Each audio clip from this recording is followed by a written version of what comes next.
Hello everyone, welcome back to Spring Java Lab. In today's video, we're going to look at one of the most common performance problems you can run into while working with Hibernate, the N+1 query problem. Imagine you call just one Spring Data JPA repository method to fetch your data. Everything looks perfectly fine in the code. But when you check the console, Hibernate has actually executed multiple SQL queries behind the scenes. And that's what makes this problem interesting. Your application still works, you get the expected response, and there may be no exception at all.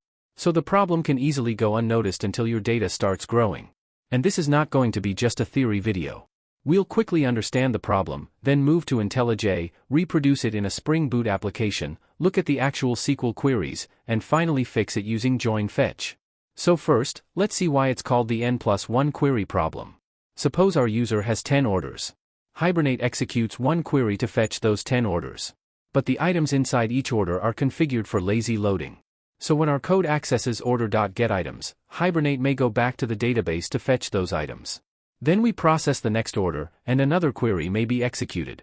And the same thing continues for the remaining orders. So what looked like one repository call can turn into one initial query plus multiple additional queries. That's the basic idea behind the N+1 problem. Now here's the tricky part. Our repository method itself looks completely normal. We're simply fetching orders for a user.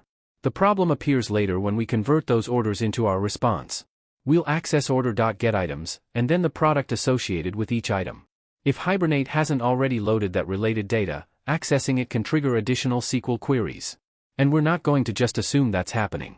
In the practical demo, we'll enable Hibernate SQL Logging and watch those queries being executed in the console.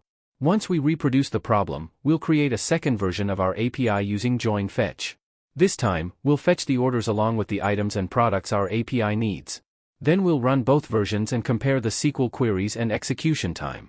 So now that we understand the problem, let's stop talking about it and actually reproduce it. Let's move to IntelliJ and start building the application. Alright, now that we understand the problem, let's reproduce it ourselves.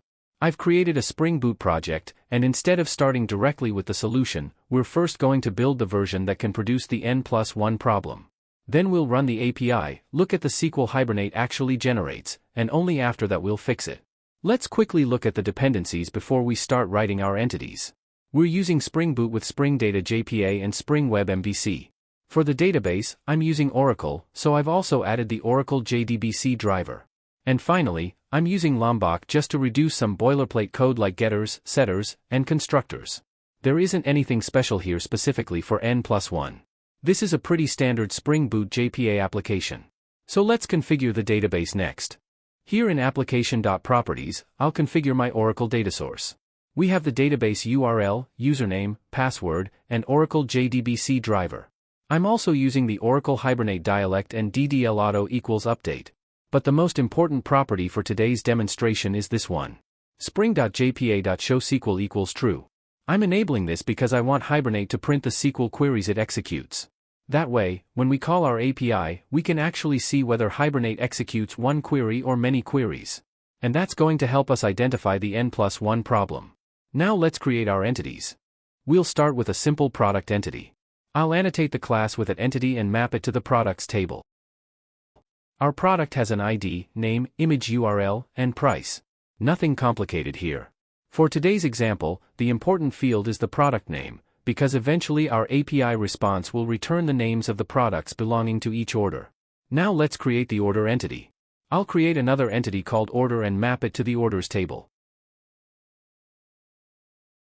An order has an ID, the ID of the user who placed the order, the total amount, and the creation time. Now we need to represent the items belonging to this order. So I'll create a list OrderItem. And here I'll use @1to-many, with map by pointing to the order field inside OrderItem. More importantly, notice this. Fetch equals FetchType.LAZY. This means when Hibernate loads an order, it doesn't necessarily load all of its order items immediately. The items can be loaded later when our code actually accesses them. And remember this line, because this relationship is going to be important when we reproduce the N+1 problem. Now let's create OrderItem. OrderItem represents an individual item inside an order. We'll map it to the order_items table. It has an ID and quantity. Then we have a many-to-one relationship with order. I'll use @join column, name equals order_ID, which represents the foreign key connecting the item with its order. We also have another many-to-one relationship, this time between OrderItem and product. I'll map that using the product_ID column. For this demonstration, I'm going to explicitly make the product relationship lazy as well. So I'll use @many-to-one, fetch equals FetchType.LAZY. One useful thing to remember here is that @many-to-one is eager by default in JPA. I'm explicitly making it lazy because I want to control when this relationship gets loaded and make the query behavior easier to see during our demonstration. So our relationship is basically: an order contains multiple order items, and every order item references a product. Now let's create the response that our API will return. I don't want to return our JPA entities directly from the controller. So I'll create a simple DTO called OrderResponse. For each order, we'll return three things: the order ID, the total amount, and a list of product names. I'm using Lombok@data and @allargs constructor here to keep the class simple. Now we have everything we need to start retrieving orders from the database. Let's create the repository. I'll create order repository and extend JPA repository. For our first version, we only need one method: find by user ID order by created at descending. This is a Spring Data derived query. Based on the method name, Spring Data will generate the query for us. We're asking Hibernate to retrieve all orders belonging to a particular user and sort them by created at in descending order. And notice something important. We're only asking for orders. We haven't explicitly told Hibernate to fetch the order items or products. So let's leave the repository exactly like this for now. Now we'll create our service. I'll create order service, annotate it with @service, and inject our order repository. Our first method will be getOrdersV1. It accepts the user ID. First, I'll capture the current time because later I want to compare the execution time of our two implementations. Now let's call repository method. Find by user ID order by created at descending, user ID. At this point, Hibernate retrieves the orders. But remember, our items relationship is lazy. Now we need to convert these entities into order response. So let's create a method called mapOrders. Inside mapOrders, we'll stream through our orders. For every order, we need the names of its products. So I'll write order.getItems.stream. And this line is extremely important. Our items relationship is lazy. So when we call getItems, Hibernate may need to initialize that collection. That means it may execute another SQL query. Then for every order item, we'll call item.getProduct.getName. Because we've also made product lazy for this example, accessing the product can trigger additional loading as well. Finally, we'll create our order response using the order ID, total amount, and list of product names. The Java code looks completely normal. There's no loop executing repository methods. There's no SQL written here. But accessing these lazy relationships can cause Hibernate to execute SQL behind the scenes. That's exactly why N+1 problems can be easy to miss during development. Let's finish our V1 method. After mapping the response, I'll capture the end time and print how long V1 took. And then we'll return the response. Now we just need an endpoint to call this method. I'll create order controller. We'll use a REST controller and map it to /API/orders. Then inject our order service. For the first endpoint, I'll use @getMapping/v1. We'll accept user ID as a request parameter and simply call orderService.getOrdersV1, user ID. That's enough.